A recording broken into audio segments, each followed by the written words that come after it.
Mheshimiwa Ruto ameonyesha Wakamba madharau sana. Anakuja hapa Ukambani, anakuja anatutukana sisi. Ukitukana Kalonzo ni sisi umetutukana. Wewe ukiambia mtoto baba yako hana akili, inamaanisha wewe mtoto na mama yako na kila mtu ana nini? Ana akili. Kiburi ni kitu kibaya sana. The way I know His Excellency Dr. Stephen Kalonzo Musyoka, hawezi kwenda Sugoi akaanza kutukana Ruto, because he's a man of God. He's a man of God. Lakini yeye anamdharau, anakuja, anaongea, anafanya, you know. Na mimi ni kweli si kuenda.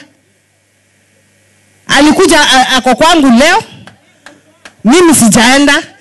Number one, Pastor Ezekiel is my spiritual father, even if he's my brother. Tunaelewana?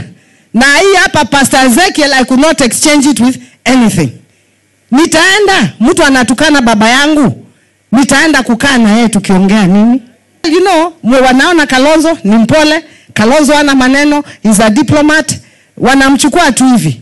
Wakamba usema etema yiti ya obudhia.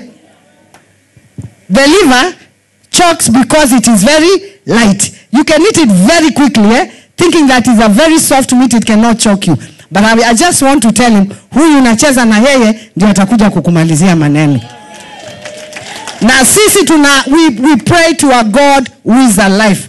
If you disrespect my community, Your Excellency, I am a daughter of this community.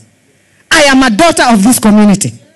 Na community yangu ikitukanwa, I'm sorry, I have no business with you. Even if you are the President of the Republic of Kenya. Respect my people and I will respect you.